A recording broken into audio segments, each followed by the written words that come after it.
Training camp day 2. Welcome in. It's the PHNX Cardinals podcast live from Studio K, presented by our friends at Circle K. It's your premier Arizona Cardinal podcast. Like and subscribe. Leave us a 5-star wherever you get your programming. It's a youth movement with the Arizona Cardinals on full display. I'm Johnny Venerable, joined as always by my co-host Bo Brock in Studio K. Damon, Dawg, producer extraordinaire behind the mic. Just showtime at Glendale today, and my nice co-host and producer were there in person. I can't wait to break it all down. Oh, man. It was day 2. There was a deuce that was dropped by one position battle today. But other than that, one of our predictions remains to come true as far as the playmakers and what we thought they were going to do in training camp. Lots of big plays. Trey McBride, Greg Dortch. We saw Marvin versus Mad Max. The battle of the first for second rounder. It paid for your free admission there out at State Farm Stadium, the first open practice. So it was a good day out there on the gridiron for the Arizona Cardinals. Welcome, friends. Drop a like if you're new here. This is your premier Arizona Cardinal podcast. Jessica, Shafe, Tommy, Ozzy, Jason, JD, the GOAT, Chase, how we living? Emily, great to see everybody here on this football Thursday, and an emphasis on football. Football is very much back. This looked like today, based on the highlights available by my co-host, PHNX Cardinals on Twitter, the most in-depth, dare I say, aggressive football that we've seen dating back to last year. And, you know, I'm just going to cut to the chase here. Every time I saw a highlight, it came from one of about 3 to 4 players that are all part of the Arizona Cardinals starting offensive weaponry, led by one Marvin Harrison Jr. Bo. You're exactly right. I'll push back a little bit. Okay. And on the other side of the football, I saw some pretty good plays from Max Melton. I thought Garrett Williams flashed today. Garrett Williams, the second-year corner out of Syracuse, had a good day out there for the Arizona Cardinals. And look, Jonathan Gannon had his opener press conference before practice and said it's time to go.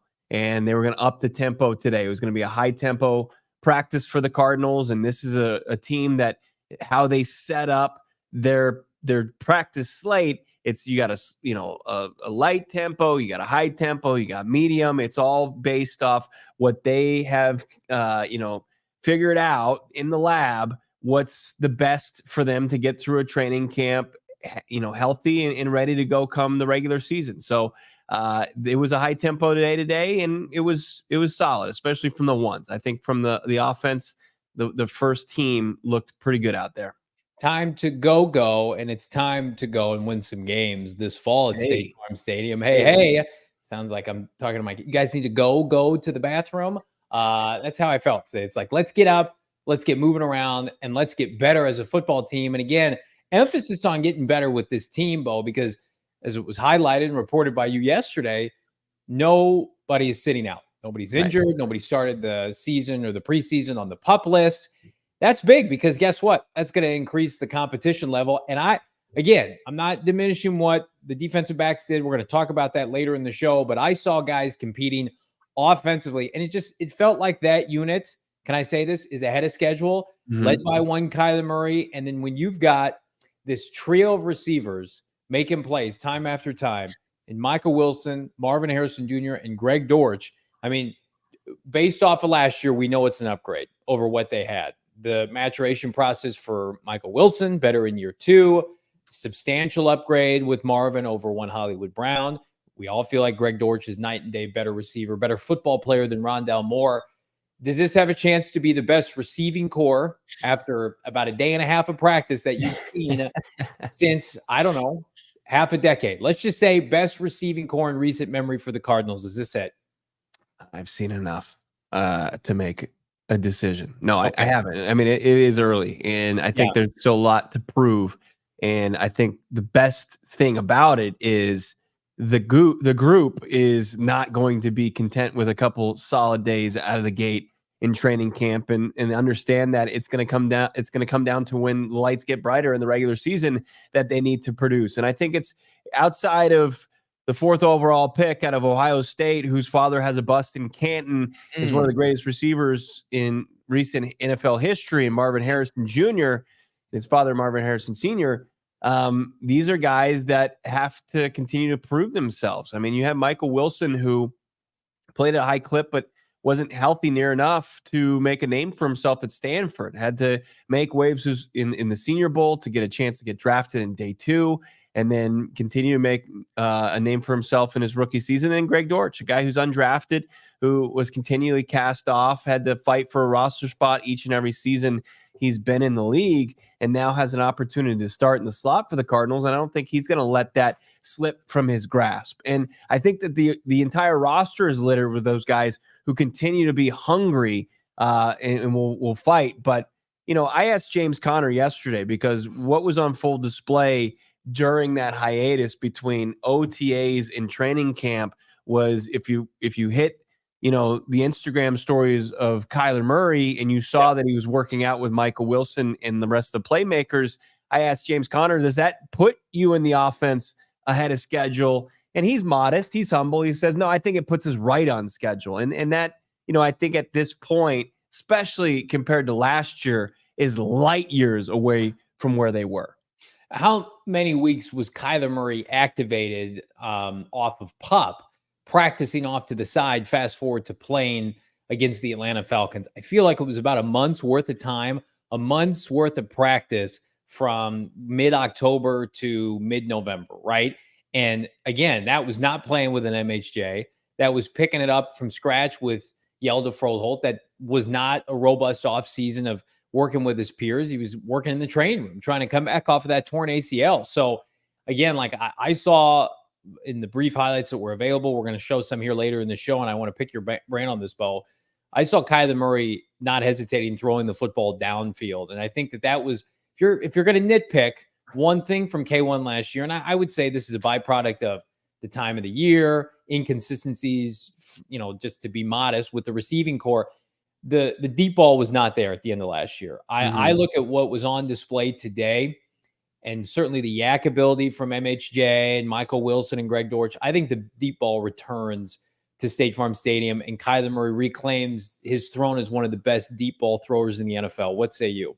Oh man, if we can start the campaign right now, the follow up, the sequel to Hold the Line, the return of the deep ball. Yeah. I mean, that would be unbelievable because of what it can do for this offense. We already saw an offense that in the run game was chock full of explosives, right? If you get those to harken back to, a video he takes flack for, Jonathan Gannon, shots and explosives, if you truly can become that offense, and maybe not even have to incorporate the yak, even though they've got players, fully capable of doing so, but just get those air yardage. I mean, I think that's the next gear for this offense. It is. And we know Kyler Murray is capable of doing it. I had a conversation with Trevor Sikkema today that's going to be available to all you sweet people here shortly, probably over the weekend. But, he once told us, Kyler in 2021, he was right there at the top of the leaderboard as far as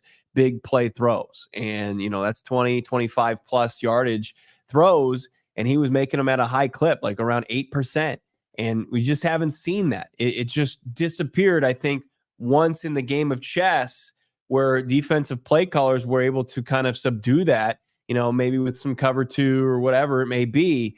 But it took that out of, Kyler Murray's arsenal. And if it can return, it would be very friendly and welcome return to the Cardinals offense. Yeah, it's I think going to return just based on the fact that I think the pass protection, we'll talk about Paris later in the show, is going to be on point. The run game is going to lend itself to just some lofty play action. And again, like when you've got big physical receivers downfield, those 50-50 balls are going to be something I think are going to be much more enticing than respectfully guys that are 5'9", 5'10", and trying to fit a ball where you can't fit it.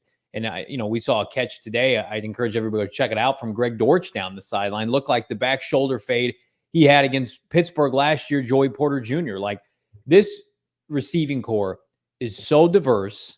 It is amazing how much it's been transformed in really like a 12-month calendar year. Like this time last year, Michael Wilson was a relative unknown. We were hopeful, but he hadn't proved anything yet. Greg Dortch was buried. Hollywood Brown's in a contract year. I mean, outside of what we've saw from Dortch late in the year and Michael Wilson as a rookie, it was a tough spot that they were in. So much so that people were saying, just give Hollywood Brown a 1 to 2 year deal in free agency. Figure that out. I mean, people were lamenting the Cardinals for not doing that. And then you fast forward now, and I'll include Trey McBride in this. I mean, your receiving core, your offensive weaponry, shit, not just the receivers, the backs. Trey Benson looks like a natural pass catcher coming out of the backfield, something he wasn't asked to do a lot of at Florida State. I mean, it is the best budding young core of offensive skill players since 2004, when you had Anquan Boldin and Larry Fitzgerald. I have no problem saying that. It's the most well-rounded group now. Running back depth, high draft pick. Receiver depth, high draft pick. Top 5 to 7 tight end, maybe top 3 to 5 tight end in the National Football League. Cardinals have never had all of that in sequence at the same time. And oh, by the way, a quarterback that we feel like has a lot of good football in front of him, that's in his mid to late 20s. That this group right now, and we echoed it in the months of May and June, the most exciting part is they're just kind of not even reaching the tip of the iceberg yet. Scratching the surface. Right. I mean, like, we're talking about what's going on in San Francisco, and we laugh at them, and we feel like maybe their window's closing, right? Kittle's older, and Debo's banged up, and Ayuk wants a contract. Cardinals, those are first world problems the Cardinals would love to have in about 3 to 5 years. Yeah. Yeah. I mean, you want to start to see all that hard work, and it's that's the whole kind of basis of the organization is love the process and fine tune the process and continually tweak that, never get content, never get complacent, and, you know, really focus on that and the work. Yeah. And love ball. And with that, with especially a more talented roster, the results will follow. And I think that's where this team so far, you know, their hunger and will and want to be better, and each and every player want to kind of carve out their own name in this league and understand that it can be here. And Jonathan Gannon and his coaching staff are providing, you know, the opportunities to do so. You know, I think that's just a good mix. That's just the right mix right now for a team to break through and turn some heads where, you know, it's coming off an off season where they were on the wrong end of almost every ranking. Yeah. Again, those rankings, I think, are not going to age well for a lot of different reasons. I think people are guessing. I know people are guessing in relation to this team. I mean, even when, Bo, you'll do a national hit, or we'll do hits where people are genuinely curious about the Cardinals, yet do not know about Michael Wilson. And then they'll pull up his numbers. Oh, yeah, this is interesting. And then you see Michael Wilson today. And even in this clip that we have, I encourage everybody to go check it out. PHNX Cardinals, it's Michael Wilson and it's Marv kind of coming out of their breaks during a warm-up drill.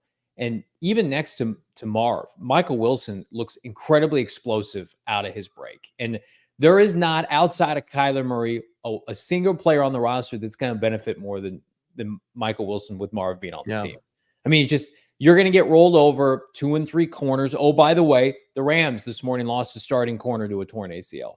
So it's just like, I don't love the back 7 for the San Francisco 49ers, right? Pete Carroll's gone in Seattle. That's going to hurt their defense, in my opinion. So it just, everything right now, the trajectory, it's easy to see. That's why we're sitting here saying Michael Wilson's got an outside shot at 1,000 yards. You know, Marv's expectation is to be a stud year one. Greg Dortch is probably the most slept on slot receiver in the NFL. This receiving core, I mean, we're going to get amped up and fired up, and then we're going to have to take a step back because real football with all of them present doesn't start until September.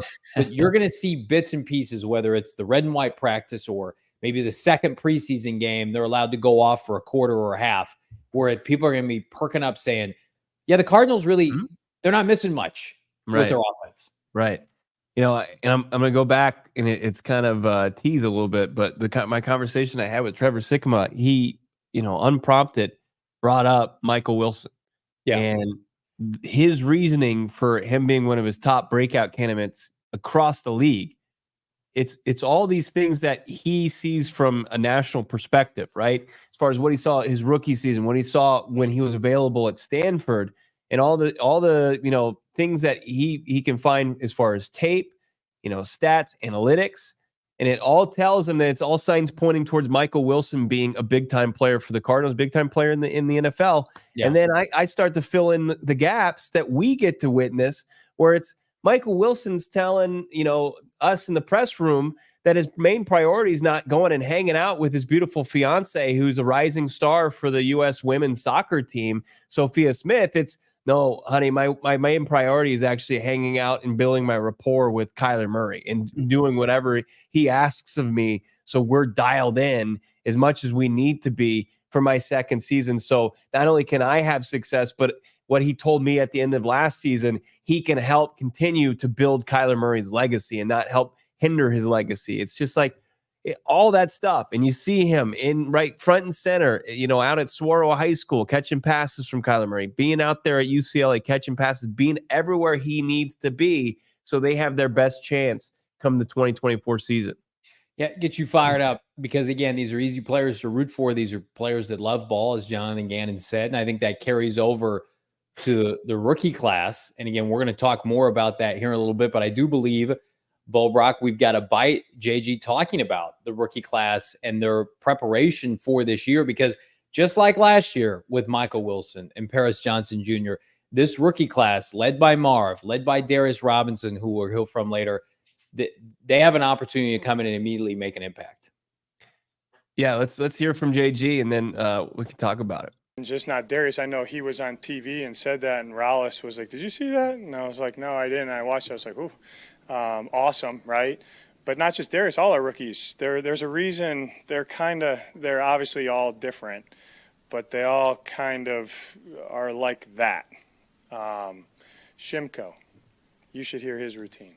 Yeah, you didn't even know who that was, did you, Bob? Unreal. Okay, yeah, that's right. You should talk to him about his routine. It will wow you. Like, what? Unreal. But that's if you asked Tip, if you asked Elijah, you know what I mean? If you asked Xavier Weaver, like those guys, there's a fabric with what we want to do, with who we want to bring in. That's pretty consistent. They're all different. They all have different personalities, but they think differently, but they're alike in the sense that this is what I need to do. This is what matters to become the best person, the best player I can be. That's what you're looking for. So when we're meeting for the first time in introductory press conferences, free agent additions, draft class members, and we're like, man, these guys, they're different, but they're very similar. Mm-hmm. And I think that provides you a lot of insight on why that is. Yeah, I mean, they're not just kind of flying by the seat of their pants. They're football junkies, and there's a big reason why. And we talk about the floor for prospects all the time. The Cardinals draft a bunch of guys with high floors, and a lot of them, like Marvin and Darius, I think have really high ceilings as well. But you're not going to get guys like this into your building, and they're not going to at least have an opportunity to help make you better. And then however farther they can get with their work ethic and especially their talent and their coaching, that remains to be seen. But the days of the Robert Kimdichis, the Isaiah Simmons, some of the more selfish players this franchise has had coming in and just kind of being about themselves, frankly, and not being team guys, they've gone away from that, frankly. And you see it all around the NFL landscape too, with other players from, different walks of life. Like, they love what football can provide them. I don't know if they ever really love football. Whereas now that's not even a question. You check that box the first time that you have an interaction with Jonathan Gannon, like, they will vet you. And so, like, we shouldn't be surprised that Darius Robinson, we mentioned on yesterday's show, every single part of his day is segmented on how to be a better football player. Yeah. And that's contagious, and it rubs everybody into a position where they want to match that intensity. I mean, it's cliche, because if you're hurting the rookie undrafted long snappers got an unbelievable process, and Joe Shimko, it's crazy. Like, there is a reason, I believe this, that the Cardinals have no players sitting out because of injury. Like, that's not an accident. That's not, hey, this is good luck and nobody's no. Everybody has high expectations. You do not want to be that person who's not participating. And if you don't think that kind of mindset is contagious, you're fooling yourself. Look, this is why it's so dangerous out here on these NFL streets as a fan. Like, if you remember back to the old regime, even during the BA days, when things were going well and players would be drafted and you needed the team to kind of fill you in on who these players were, Steve Keim would often tell you, he's like, hey, it's like, for us, we try to measure these prospects by what they have like between their ears. Like, often they would draft guys who were captains on their college team and they would dress it up, right? But like they would say those things, but they didn't like in hindsight, you found out it was, revealed that they didn't know what to look for. They didn't live it. Yeah. No, they didn't. They didn't. And some guys get captain status because they're the best player on the team or most talented guy on the team. So it doesn't tell this whole story. What gives me a little bit of comfort, a lot of comfort when I hear Jonathan Gannon talking, and I encourage people to check out the details rant that he had at the end of yesterday's press conference, because it gives you insight. Like, this guy is the substance is there. Like, it's when he talks about details, it's not Cliff Kingsbury after a loss saying, hey, we got to focus on the details, because he's just saying that as just kind of this bandage, but doesn't know where to look to help maybe tighten up those details, where I think that this staff, this roster is littered with people that understand what those details are, how to focus on them, and for good or bad, work on them. It's really the Cardinals. That's why their organization, I think, is going to only continue to go in the right direction.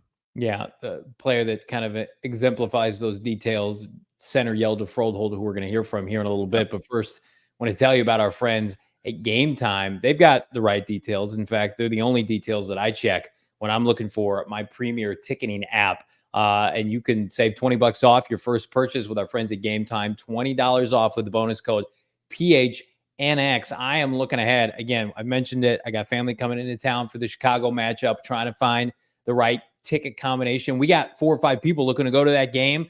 Game Time's easily the cheapest option. We vetted every single one just for fun. I knew it would be the cheapest, but I'm checking out preseason tickets. I'm checking out, the home opener. There is no better place right now to find flash deals, zone deals, last minute tickets, venues for concerts, comedy shows, parking passes, and more. It's lowest price guaranteed.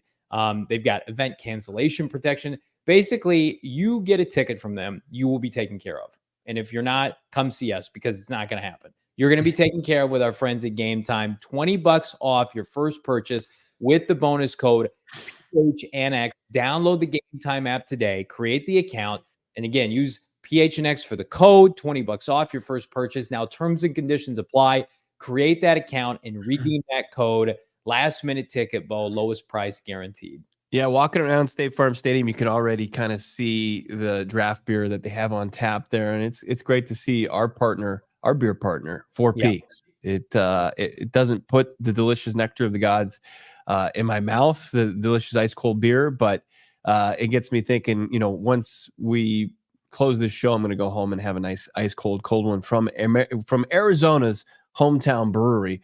Be sure to follow them on your Four Peaks at Four Peaks Brew on your socials at Four Peaks Pub to get all the latest on Arizona's premier craft brewery, whether it's their flagship Kilt Lifter or the beer of the summer, the Bad Birdie Golden Ale, which is a collab between Four Peaks and Bad Birdie, the golf apparel store here that's local, or the Red Bird Lager, which is going to be a hit come this fall, or Johnny's personal fave come soon to you, August 1st, that sweet pumpkin porter. It's always delicious. Visit fourpeaks.com/locator to find your favorite beers and events. Check out at Four Peaks Brew and at Four Peaks Pub to keep up with the latest from Arizona's hometown brewery. Must be 21 years or older. And of course, we ask that you drink it responsibly. I want to say that the pumpkin porter is a hidden gem, but not really. It's just a gem. It's a gem. Marvin Harrison Jr. Yeah, it is. But once upon a time, it was Hjalte Froholdt-esque. It was a hidden gem. And, Hjalte, we're going to get to his comments here in a second and his emphasis on, his development and the offensive line, the cohesion. But I was like doing something before the show. I'm like, what was Hjalte doing before he came to Arizona? And like a lot of people, it's hard. And I have to be reminded of this, to connect the puzzle pieces as to how he got here and is playing such good football and like what derailed his progress. And then if you look at his kind of transcript, it's easy to see what happened. He was drafted out of the 4th round for New England. He was a very viable draft pick, came out of Arkansas, was recruited by Brett Bielema, who the Cardinals love. He just took 2 of his offensive linemen from the University of Illinois. He was the Patriots defensive line coach at the time. So they bring him in from Arkansas. He gets hurt immediately. So again, was probably poised to play some kind of role, goes down, and then eventually released. Then goes to Cleveland, I believe, and then or somewhere in between there. It's the COVID year. He gets COVID and then eventually makes his way to Cleveland and then really kind of has to rebuild his draft status from scratch. So his first 2 stops, COVID, injuries, comes a bunch of fluke stuff happened to him. He goes to Cleveland. He's ingratiated there. Everybody in Cleveland raves about him. And then a bunch of people, smart people from Cleveland, get hired with the Arizona Cardinals and they pluck him off Cleveland. And now he's poised, I think, to be certainly the best center they've had since Lyle Senline and damn near probably the best center they've had in 25 years. Yeah, no disrespect to Lyle. It's not a ton of competition, and especially the years in between Lyle and now Hjalte Froholdt. But, Jonathan Gannon spoke to that a little bit. And I almost remember back to, wasn't Monty Osfort on the staff in New England when they drafted him? Yep. Yeah. He was. So Monty Osfort knows about him, scouted him, I'm sure. And then you've got, Jonathan Gannon saying, hey, thinking back to last year, we knew like Hjalte Froholdt checked all the boxes for them because they had 3 people coming over from that Cleveland organization, from their offensive play caller, their quarterback coach, and their strength coach, Evan Marcus, who also is in Cleveland. And where does, Hjalte Froholdt, where's he excel? He's got legendary workouts. So you've got people like, he's got a great work ethic off the field. He's smart between the ears, which is a cerebral position at center. And all they were hearing was like, this guy just needs to play. And what happens when you give him opportunity and he turns into a guy trending in the right direction in his second year, final year of his contract. Hjalte Froholdt is one of the key cogs, especially on that offensive line for the Cardinals. Developed by the great Bill Callahan with the Cleveland Browns, and he was in Houston during that COVID year and just a disaster setup with Houston. And then finally, smart people in Cleveland were like, this kid's got something. He was he was like a top 120 pick for a reason. And then now it's like, I think you and I both feel comfortable. Like he should be the next Arizona Cardinal extended. Like, do not screw around with this. He's only played, by the way, 44 games, and he's 27 going on 28. So he's a young 20-something-year-old. He's very close with Kyler Murray. And again, like, you have to be so smart and so savvy to play that position, to know all the cadences up front. Like, as much as I want the Cardinals to draft offensive line help every year, that's a huge learning curve to play center. You just can't dick around with that position. So even watching him speak today, it's like you can tell why his personality is so contagious. He exemplifies the glue that makes up this offensive line with Paris and Will, Jonah Williams now, Evan Brown. Like, again, I think we're going to look up at the end of the season, Bo, and it's going to be one of the most productive units on the team. I think just by default, I think they're that well coached, and then they're pressing all the right buttons. Whereas, I don't mean to harp on the prior regimes. The Cardinals were allergic to developing this kind of rapport. Like they would never find a Hjalte Froholdt as a free agent previously.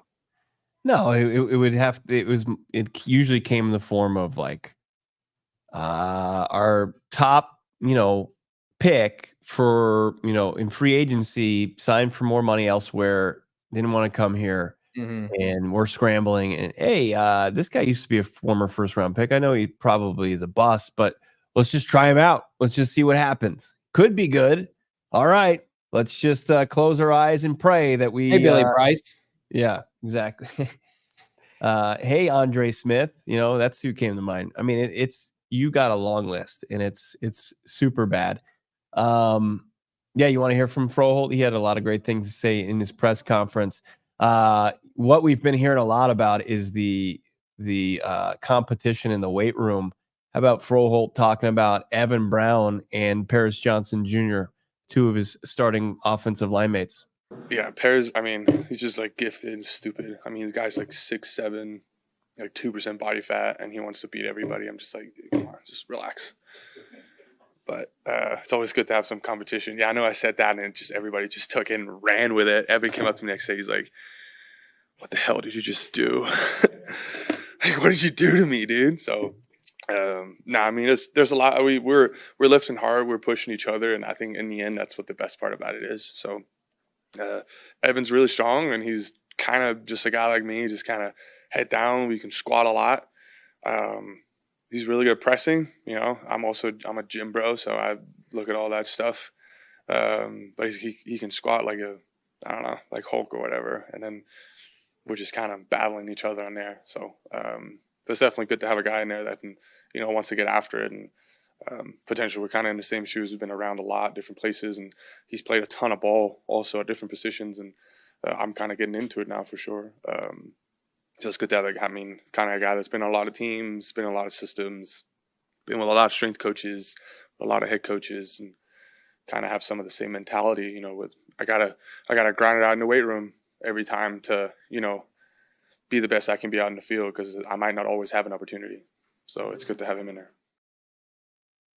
I love how he just embraces himself as a meathead. We're just gym bros. We got he gets a little crazier about it. Froholdt was talking about basically turning his home gym into world's strongest man competition setup. Froholdt talking about his home equipment. It's pretty legendary. Let's hear from it. As long as my wife don't hear this, then if she doesn't hear it, then yes. She hears that now.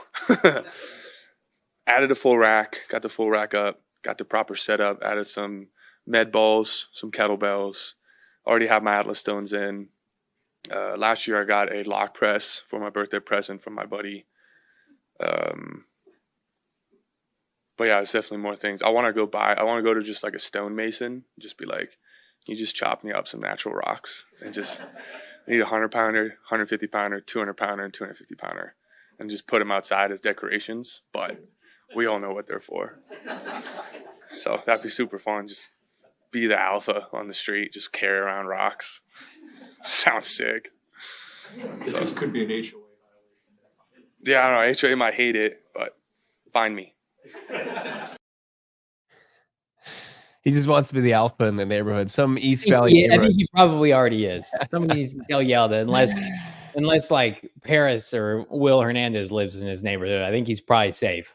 He embraces the nickname Desert Viking, and that's just what he is. I just imagine him around some random neighborhood in the East Valley, just grunting and just taking a telephone pole out of the ground and just chest pressing it a couple times.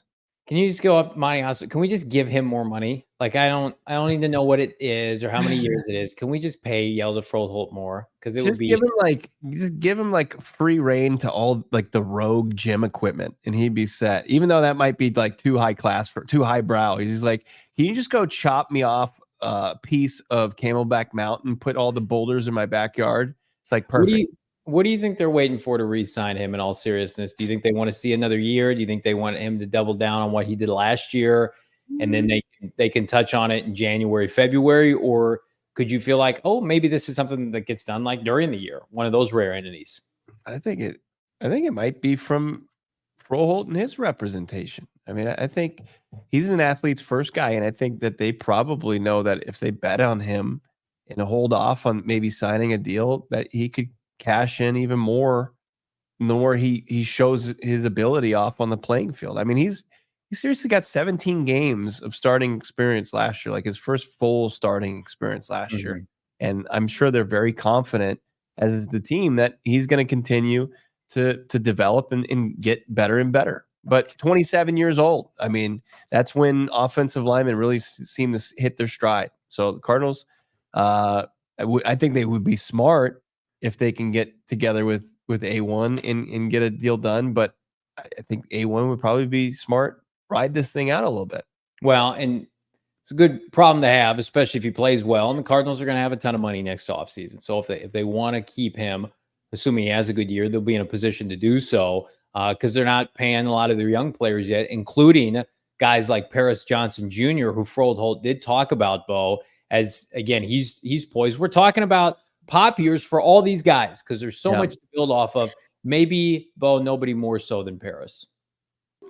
But he's doing good. You know, I mean, Paris carries with him a lot of enthusiasm and a lot of grit and push. And it's like, you can make fun about him. You're like, dude, you don't have to go so hard or whatever. But in the end, he still pushes everybody else with it Because, I mean, he runs down the field, and I want to run down the field, and everybody else want to run down the field, or finishing things, or if he does something good, or he sees someone do good, he gets him hyped up. So he got that, like, honestly, like, constantly go mentality, which is cool to see, you know, especially from a guy who, I don't know, you can potentially consider safe in a way or whatever. I mean, he's constantly looking to get better and better. So that's really impressive to see. And, you know, at that left guard spot right now, I mean, Evan's been playing in there the first couple of days. And being the only guy that's new, he's picked it up so quickly. And also having another kind of center mind in there is always really nice.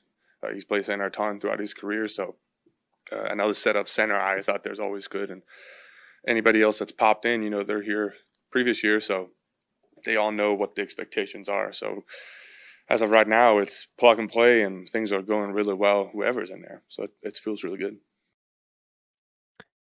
I mean, it hasn't no pads so far. I mean, they upped the tempo, so we'll get our first kind of real idea of where they're at once they start hitting each other. But you know, pretty confident that the offensive line is going to be able to pick up where they left off with the continuity, the players coming back, even with Paris with the position change, which seems like, I mean, that's his natural position, left tackle, and getting back to it. You know, he might have a little learning curve, but for the most part, that's his best spot.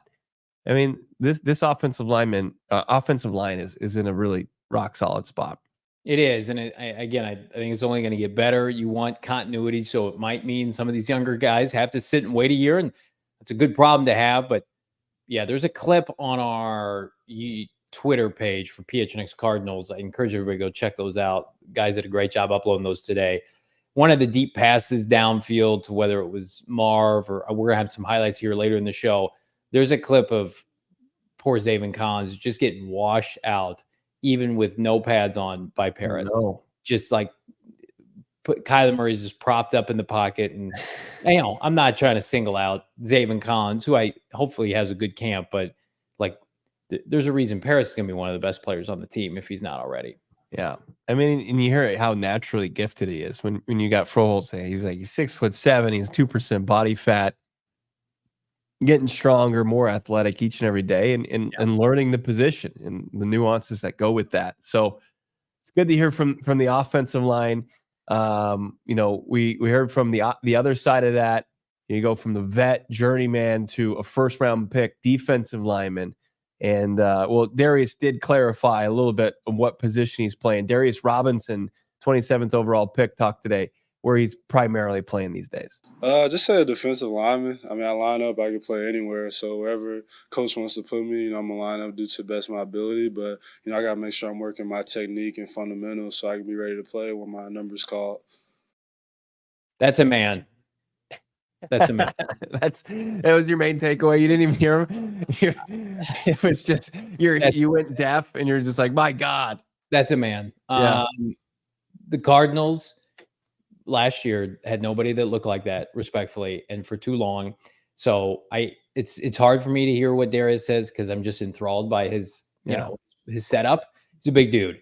Cardinals need more players like that. I just look at that and I'm just like, okay, I know you can play. I watched you in Missouri, have a great year for Missouri, bring that program back to life, be the MVP of your defense, dominate the offseason, have a great, combine, and now we need him to be great in Arizona. I think he will be. Like, we talked about high floor earlier. Like, Darius's floor is one of the highest on the team, I think now. I think he comes in and he immediately becomes viable this year, and he's just going to keep getting better and better. Like, I remember Calais Campbell as a rookie in 2008, didn't start on the Super Bowl team, but you just kept hearing about, he's got all the tools, he's toolsy, and he's got a really high floor, high character guy. And what happened with Calais Campbell? Every single year, he got better and better to the point where he was peaking at like 30-31 in Jacksonville, unfortunately. So I think Darius is on a similar trajectory. Yeah, it's like he hasn't hit double-digit sacks. He's 30. It seems like, okay, we've seen his ceiling. Whoops. And then, he gets the bag and then goes and contributes in a big way and continues to play. He's still in the league. Isn't he in Atlanta now? Yeah. After a solid stint in Baltimore. And Darius, even though he's flying under the radar, he's got lofty goals for his rookie season. Well, for the team first, we got to win a Super Bowl, win our division, win our home games. That's important. And for myself, really just rookie of the year. that's the only goal I have for myself. So, you know, those are my goals. And that's cool to think about, but I got to think about my daily routine, daily schedule, how well I'm going to know these plays, how hard I'm going to strain to run to the ball. So really just pushing myself each and every day, and really excited to see how it plays out. Okay, I'm going to give you a hot take. Johnny's hot take. So this was not a great defensive first round for the NFL. There were more offensive players taken, I think, in the history of the draft in the first round. We did not have a defender drafted into the middle of the first round. I think Darius Robinson has just as good a chance to win Defensive Rookie of the Year than Marv winning Offensive Rookie of the Year, because Marv faces considerable competition by all of these rookies. And if one of these rookie QBs makes the postseason, they are winning that award by default. If Darius Robinson, under the tutelage of Jonathan Gannon, gets to double-digit sacks this year, then I think he's got a great chance to overcome a Latu, a Dallas Turner, any of the cornerbacks drafted. So I'll go out on a limb and say that Darius Robinson has equal odds as offensive and defensive rookie of the year than as Marvin Harrison Jr. Well, I don't disagree about kind of the watered down competition. I think that there's opportunity there, but there still was an edge, a couple edges drafted ahead of him, and a cornerback. And like when you look at that award, it often goes to, you know, the position that can put up stats. And I think playing more inside, I think Darius is not going to be able, you know, stuff a stat sheet, get, you know, the sexy sacks that maybe a Dallas Turner or a Latu are going to be able to do and rack up in their first year, or Jared Verse. And like, you know, the national media aren't going to look at, you know, his impact in a rotational role and what it's truly going to mean to the Cardinals, where he might be like your actual rookie of the year on the defensive side of the football, but the stats, he's got to put up gaudy stats. He does, and he needs to be on a defense that at least is viable. They can't be terrible. So do you get the sense? Wasn't Jalen Carter? Did Jalen Carter? He had to have won the rookie of the year. He got second behind Will Anderson Jr. Oh, okay. But Will didn't have the worst defense at the end of the last year, like the Eagles were, and Jalen Carter still got, but he's also in Philadelphia. Right. And he had the press coming into that draft. People thought he was the best overall player. Now, do you get the sense? I know he said he plays defensive line. Is he going to play defensive tackle or defensive end? I think like a 3-4 DE. Yeah. So he's going to, but though you could still get double-digit sacks from that position. You have to be good from the jump. We saw J.J. Watt had 13 sacks from that position 2 years ago. It can be done. And he's not a true defensive tackle in the sense where just kind of taking up space. Like he has an ability to rush the passer, I think is what I'm trying to say, just not very well. Like he can get after the quarterback. So especially with the unknown guards too. Right. Especially going to get some of the sloppy guards in this. What do we say? The interior pressure is even more valuable than edge pressure in a lot of ways. Ask Kyler Murray about that. I think with the uncertainty with Zaven Collins and B.J. Ojulari, if he's showing ability on passing downs, I would get him out there every opportunity. And I think he's got it. I mean, go look at the clip against LSU last year. He pulls Jaden Daniels down with one hand. I mean, he has an ability to get after the QB. So I'm not putting money on it with our friends at Bet365. But if you're asking me right now, Marv versus Caleb, everybody's going to want to give that award to Caleb Williams, despite what Marv may or may not do. Puka Nacua couldn't win it with 1,600 yards last year of whatever the hell it was. This defensive class was not great. We know that. We studied it all offseason. Don't sleep on Darius Robinson with Jonathan Gannon and Nick Rallis contending for that award. I saw that today, and I'm like, yeah, he believes that. I'm sure he does. We're going to get to our top camp highlights here in just a bit, but we'll wrap up the Darius conversation. I don't think Marvin Harrison Jr. probably has to deal with this. I know Paris Johnson Jr. did his rookie season. Like there's just like hazing is almost it's worked its way out of the game for the most part. You think Marv's immune? I think Marv might be immune. Air haze, Marvin.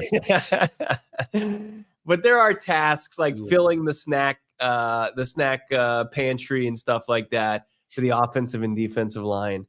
Darius Robinson shared what he's going through as a rook. Yeah, honestly, right now I gotta go get some snacks. You know, Man, these guys, I mean, they eat anything. I thought we was professional athletes. These guys want all these nasty snacks, but nah, I'm gonna do my job. I tried to go to Sam's Club last night, but we got the meeting at 7:40. Sam's Club closed at 8, so I really ain't had too much time. So I'm gonna figure out what time we get done today and try to go to Sam's Club, save some money. So I hope they haze by position group, because if like Andre Pacellia is like, hey, Darius, go get me some snacks, Darius Robinson's probably like, no, I'm not doing that. If Dante Stills or Justin Jones or Bilal Nichols hazes him, that's fine. Keep it within your position unit. I could just imagine like if Rondale Moore was on the team trying to haze Darius Robinson and Nick not going well. Yeah. How big of a man he is. You're imagining like Super Troopers, like Farva type, right? Yeah. Like where it's just like he's just a jerk. Nobody likes him anyway. And he's like, hey, let's or it's like Ben Affleck from Dazed and Confused with the paddle guy. It's just like, come on, this dude. guy again. Come on. Let's move on. The team's so young anyway. There's hardly anybody to haze. Like what veterans are really, is Matt Prater hazing Darius Robinson? Probably not. Grades? It seems like it's more position group, and it's just like, hey, Rook, where's my honey buns, or where's my little Debbie's? Just trash food like that. It's not winning behavior. We got super chats we want to get to. We got highlights we want to get to. But first, we're going to tell you about our friends at Desert Financial Credit Union, the official credit union of the Arizona Cardinals, PHNX Sports, and the Venerable household.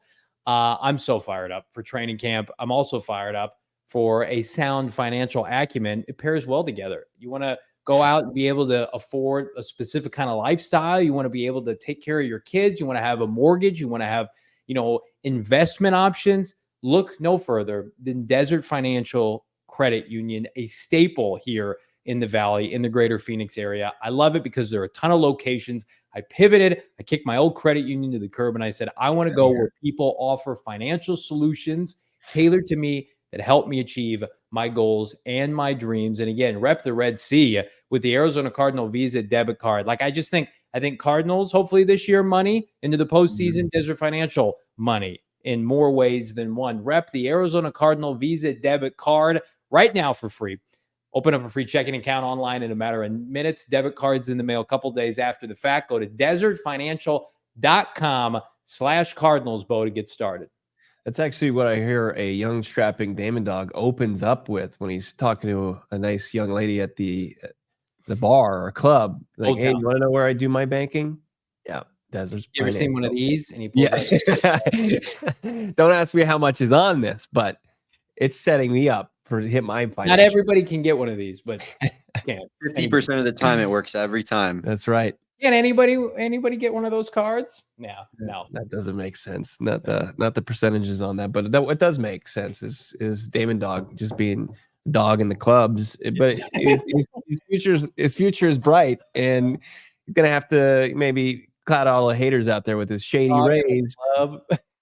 That's right. 35% off polarized sunglasses. Not just polarized sunglasses, premium polarized sunglasses. I love them. You love them. Johnny loved him so much he got washed out by a tidal wave and went immediately to the beach to a smartphone and ordered a new pair after they were gone into the abyss. No one helped me. You got your full just unbelievable collection of sunglasses, men's, women's, kids. They even have ski goggles, snowboard goggles. Checking them out for yourself. ShadyRays.com.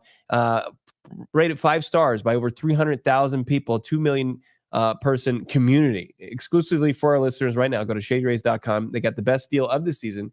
ShadyRays.com. PHNX gets you 35% off polarized sunglasses. Try for yourself the shades rated 5 stars by over 300,000 people.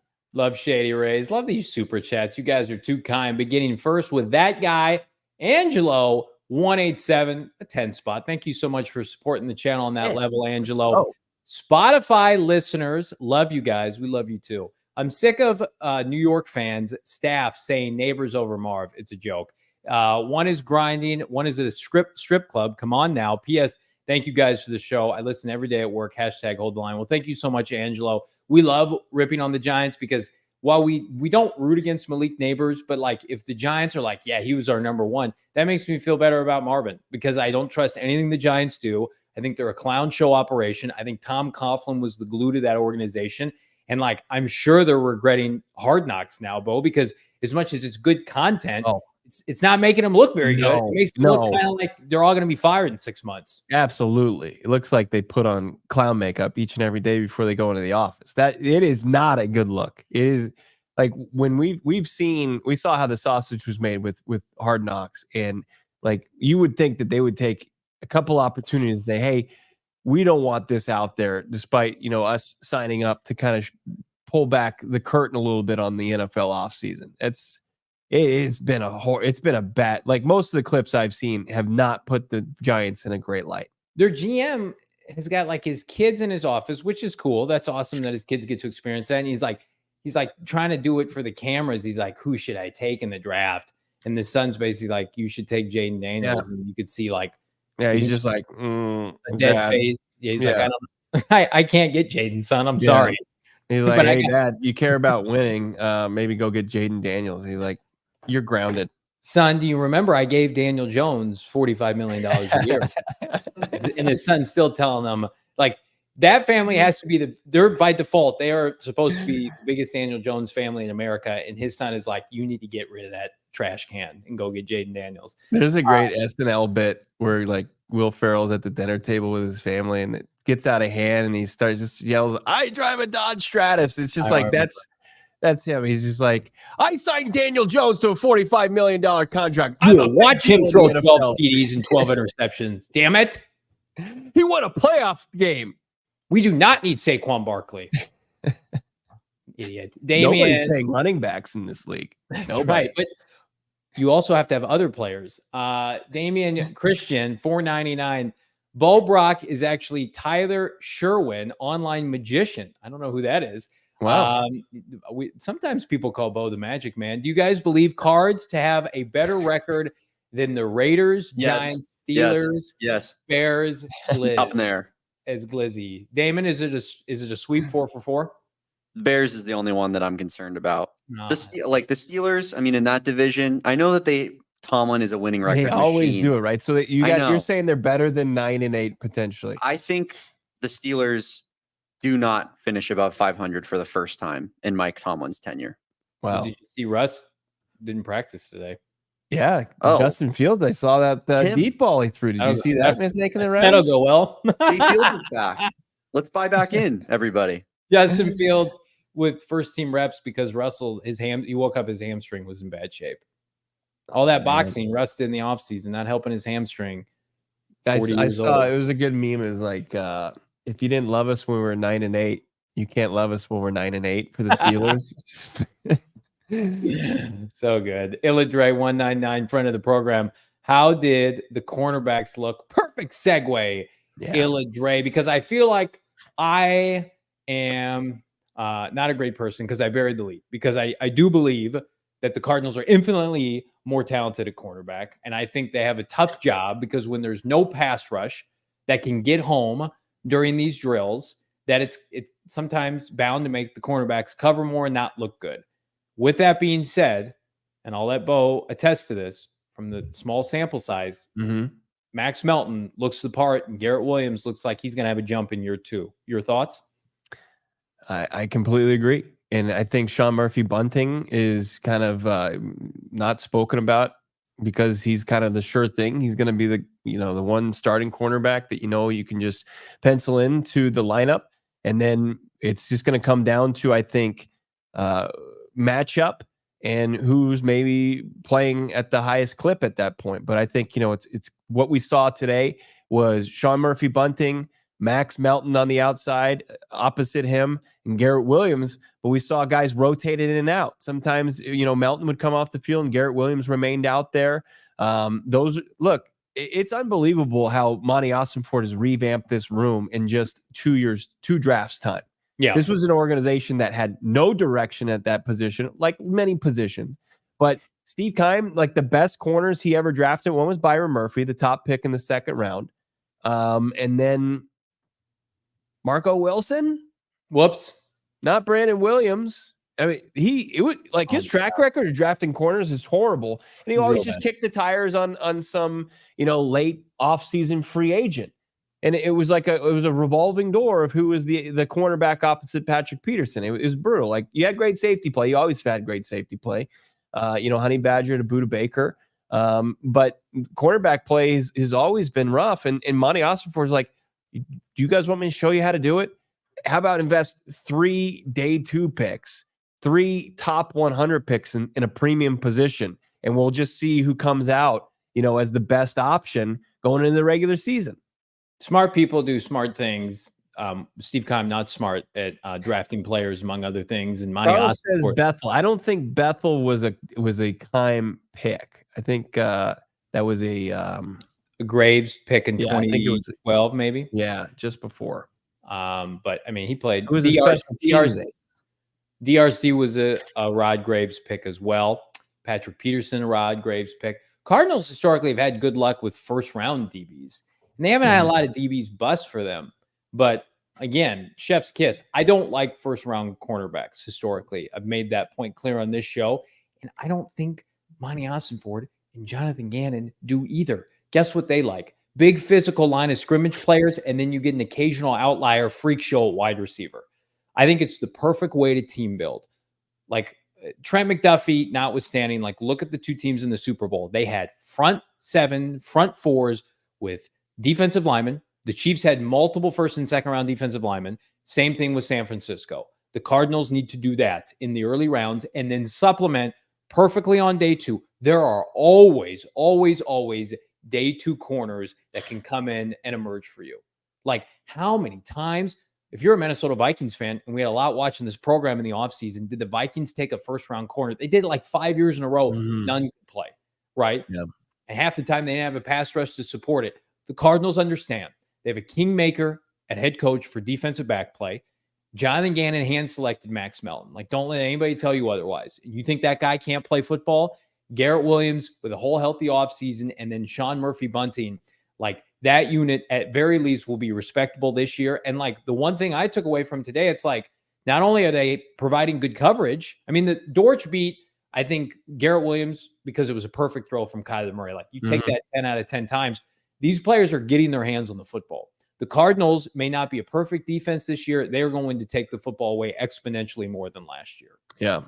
Garrett Williams almost picked off Kyler Murray in the first series. I believe it's on our Twitter account. He went up with one arm, nearly came down with it. So look, and Max Melton had a great pass breakup as well, nearly picked off Clayton Tune. Let's take a look at our top highlights from Arizona Cardinals training camp day 2. We got some good things to show here. All right. Here's the squad taking the field. There's a little Marvin Harrison Jr. There's the first team offense. There's sweet baby Marv taking a pass. Looks like maybe from Clayton Tune here. Man, this is just beautiful footage, by the way. Damon, Dawg. Another great day in the graces of Marvin Harrison Jr. Here's Trey McBride getting out there. I've seen him wear little getting up and getting it. Trey's got lead hands. Nobody talks about it. Here's Zay Jones. We don't talk too much about the Cardinals' 4th wide receiver. Somebody said today Zay Jones caught every ball. Is that true? Yeah. He made a really good play that I did not catch. I apologize. Kyler anticipating, throwing. Michael Wilson. This was early on in the day. Here's a little Tip Reiman action. And we told you we promised we were going to get that in there for you. Tip watch. Little Kyler under center. How about Marvin Harrison Jr. motions across the line of scrimmage? Am I watching Fox NFL Sunday right now? Isn't this unbelievable? That's a little James Conner run there. 6 points. You're into that. Taking that. Here we go. Here's Desmond Ridder. Drops back. Throws it downfield. And is that Zay? It's Elijah Higgins. Oh, Elijah Higgins with a nice grab. Fumbles it up after that. Defense was pumped. Then Kyler. That's an absolute dart into Michael Wilson. Oh, more. There's Tip. Victor Dumakaji. Where are you going? Not to the quarterback, fella. There you go. Oh, Victor Dumakaji being stonewalled by a rookie tight end. Don't love that. Hey, Victor. That's what I take away. All those highlights, that's what I take away from it. A lot of good stuff. In all seriousness, tremendous content, Damon, Dawg. You want to talk about the number 2 QB battle? Yeah. QB poo. It was bad. It wasn't good out there. The and here, let's listen to Jonathan Gannon, because Jonathan Gannon did not hide from the competition going on down there. Here's the Cardinals head coach about the QB2 battle. Yeah, they've both been good. I mean, Iz has done a good job with those guys. Hey, like they know it's a healthy competition. That's going to be competitive for the 2-3 spot. Here's what you need to do to go, be the number 2 and be ready to play and help us win games if needed, if your role changes. You know what I mean? So they've both, I'm looking forward to those two playing. And we kind of take it day by day with how we kind of structure who's going with what, what groups, this and that. They'll both play with the 1s, 2s, and 3s, because I want them to see play with everybody. They'll know when they're going in, and then both of them will know when they're going in. Both of them won't know when they're going in. I'm going to throw them in because that's what could happen in a game. You know what I mean? You might know you're the starter going to the game, or you might not. It's the second quarter. Hey, you're in, dude. Let's see how you function. You know what I mean? So they've both been awesome. They're very mature, self-aware, consistent guys. And I'm looking forward to it. There was a big drop off of play when they rotated in Ritter and Tune today. It was a bad day. I'm sure they'll bounce back. I mean, we've seen Clayton Tune have good days at camp. Yeah. Desmond Ritter is almost 500 in this league as a starter. Profiles as, more of a backup. Yeah. And, he can play better than I think he's capable than he played today. Yeah, I mean, Desmond Ritter is not a good quarterback. Like, that's why the Atlanta Falcons were like, you can go away for a 3rd or 4th string receiver. I think the hope is, can he be like an average quarterback? That's the goal. Come in and play 500 foot. If you got to play 2 games, can you win one of them? That's the goal. Because if your expectation is more, I mean, we saw that with the Dobbs father last year, Joshua Dobbs, and I mean, good hell, anybody next to Colt McCoy is going to look dramatically better. And I think, listen, we all were excited about Clayton Tune because we saw the alternative and it wasn't good. But now, like I sent it to you guys in our group chat today, like Tune Squad last year was peak MJ Tune Squad. Ooh. Tune Squad this year could be that shit LeBron movie, Tune Squad 2021. That's what we could be looking at. So again, not a real problem, just a first world problem. How many great backups are there in the NFL? We talk about it time and time again. Kyler Murray goes down. We got some issues, but Desmond Ritter, they traded for him for a reason. Let's see what he can do in the preseason. Everybody in the chat is going after Ritter a little bit, but I gotta say, I do not want to see Clayton Tune suit up this year for the Arizona Cardinals. Man, who's our resident Tune? Deuce. Oh, He Deuce. hasn't been here in a while, Man, but times are tough, Deuce. Yeah. EBG says it here. I saw Tune play in Cleveland. Not a fun day. It was one of the worst days of my life, actually. And I kind of envision that being every single game that Clayton Tune would play in. Valley Boy 14 saying, go get the magic man, David Blau. David Blau is on a coaching staff now. He doesn't even play any longer. That could change tomorrow. Blau could be back out there and you're throwing passes. David, Monty support. How are you? They have an open roster spot. I was thinking about that today. Like this is such a competition. Like they didn't even bring a camp arm in. Like Kyler Murray's going to get his reps. He's going to get in and out. But the rest of the reps are going right to those 2 guys. Could you envision a scenario like if Desmond Ritter has to play, I feel like you could do try to get him to under 15 attempts in a game and try to run the ball 40 times and boot him out. Like when the Falcons almost beat the Cardinals last year, Ritter was on the move a lot. That's what you have to do. Yeah. They put Heineke in, then Ritter came in, was running around, and they probably looked at that tape and were like, they can do some good stuff for us. Neither Clayton Tune nor Desmond Ritter is going to help the Cardinals win games by throwing the football. And I think we both agree, say what you want about the Dobbs father. Dobbs had an ability he could throw a heater in there, and there was some upside there, but he got nice, backup money in San Francisco. I'm of the mindset Kyler Murray goes down, this season is in jeopardy anyway. So this offseason, we were told Clayton Tune's going to get every opportunity to win the number 2 job. And then they bring in Ritter. If Tune continues on this trajectory, it's not even going to be a competition because they will say, well, we're going to go with the guy that has, Atlanta was like, he's our guy. We're going to try to make the playoffs with Desmond Ritter. And despite how ridiculous that is in hindsight, and Arthur Smith was fired because of it, you're in a position now where you have a guy who was almost 500 as an NFL quarterback. That's your back right now. Yeah. There was a play, you can find it on our PHNX Cardinals Twitter account and I'm shooting video with my phone, and like Clayton Tune like locks eyes with me, and I'm behind the receiver, and I'm just like, well, no, I'm right in line with the receiver, but he like locks eyes with the receiver. I'm like, no, and he throws it to that receiver, and it's nearly picked off by Max Melton. I wasn't sure where that story was going. Well, yeah, I mean, that was the worst throw of the day. It was bad. It was like, it wasn't even close. He stood in the pocket too, and like there's obviously they're not sacking the quarterback in a practice. Mm-hmm. They were doing like a drill where they were on like the 5-yard line to start, and he sat in his own end zone for about 5-6 seconds, just holding the football, not moving, and then just throws it basically straight to Max Melton. Yeah, just getting the rust off. They just getting the rust off. I'm going to tell you right now. There's belief in the organization though, and we're being brutal right now, and that's fine. You guys know what a dead arm looks like? We saw a dead arm on display for about 4 weeks last year. Yeah, they've come. Remember that throw at Vikings practice that went viral that Colt McCoy made last year, and it literally ended his NFL career. Remember that fans had, and it was just like, dude. That's what the noise it made. The one I sent you, that was like, I'm not posting. You can post. You're like, I can't put this online. And then like 7 people for the Vikings are like, this is the Cardinals quarterback this year. The Cardinals will be fine. Tune will be fine. I agree with Jack. I think that Johnny does miss Colt in a way. I just am trying to keep everybody in perspective of what we had to endure last year. Yeah. We were literally watching that on a daily basis. Yeah, we're cheerleaders though. Topic 64, 199 super chat. Love topic 64. This season will be dope. We're ready 100%. No doubt about it. It's exciting to have training camp back. I know it's like hurry up and wait, but I'm giddy. It's back. Damon Pog, Dog, we're having a blast out there. Can't wait for you to join the fun tomorrow. Now I feel like you guys aren't gonna be nice to me. Damon Pog, Colt will join this podcast one day. We will welcome him with open arms, and he's a tremendous broadcaster. His arm, here's the thing. His arm died because he hasn't thrown a football since then. So, like, we were critical, and we were right. We were the only podcast that were saying they need to get somebody else immediately, this fanboy podcast.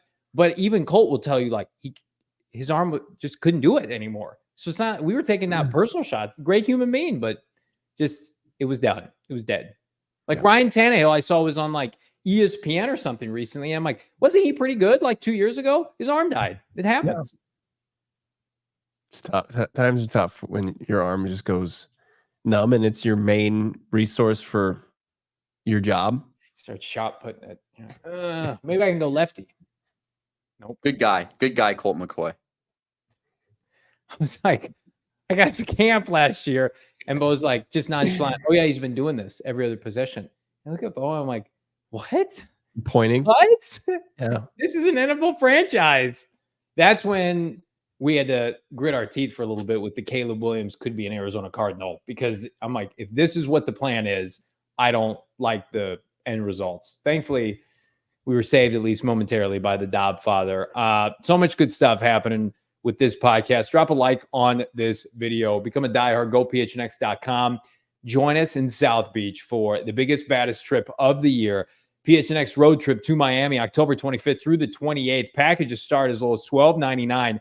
Air travel to and from anywhere in the continental United States. How about travel to and from the airport? How about a booze cruise, an alumni event, hanging with Bo, myself, Damon, Dawg, the GM, Saul Bookman, and more the entirety of the 4-day event, plus a tailgate the day of, and premium seats to watch Kyler Murray, Marvin Harrison Jr. take on Tua and Tyreek. Mike McDaniel will be in the house. It's a star-studded event. So join your friends, your boys from PHNX Cardinals as we take on Miami in South Beach with our friends at True Fan Travel. The hotel is in Hollywood Beach. It is on the beach. The hotel backs up to the ocean. It's got poolside. It's fantastic. I promise you will not find a better deal. If you're looking right now, if you're trying to think, I want to book a trip to watch the Cardinals play, look no further. We're here to save you money with our friends at truefantravel.com. I met an amazing family out today at training camp. They're in the stands at State Farm Stadium, and they said, we're thinking about going on the trip. I'm like, you do not want to miss this trip. Also, shout out Ben. Wasn't able to connect with Ben at training camp, all those people out there having some fun, enjoying the free sights and sounds out at State Farm Stadium. But come out tomorrow. The full squad's going to be there. Myself, Johnny Venerable, Damon, Dawg, Craig Morgan. By the way, his second Cardinals camp notebook. It's live at gophnx.com. Also did a great story today. Highly encourage you check it out about second-year players making that jump. Do not miss it. Read it right now. You don't even have to read at gophnx.com. We're helping out people who maybe struggle reading. You can listen to each and every story. You can, wow. If you're too lazy, you don't want to read it. I'm not a big reader. I'll just pop it on and listen to the story. Full transparency. You can do it yourself. Just go to gophnx.com. Just click on Craig Morgan's great work. Listen to it, just like it's a podcast. I mean, we need to get like Morgan Freeman to start narrating these things, but it's fine. It's great insight, though. Get the most in-depth, comprehensive coverage from Cards Camp from your boys over at PHNX Cardinals. We'll be out there tomorrow. Like this video, subscribe to PHNX Sports. We got a field trip tonight. Make sure you're in the Discord. We'll maybe share a little bit from there. The boys are going to the movies. Check it out. Only way you can access that, become a diehard at gophnx.com. For Johnny Venerable, Damon, Dawg, Craig Morgan, great work he did out there at camp. I'm Bo Brock. Talk to you tomorrow. We all silly like the mayor.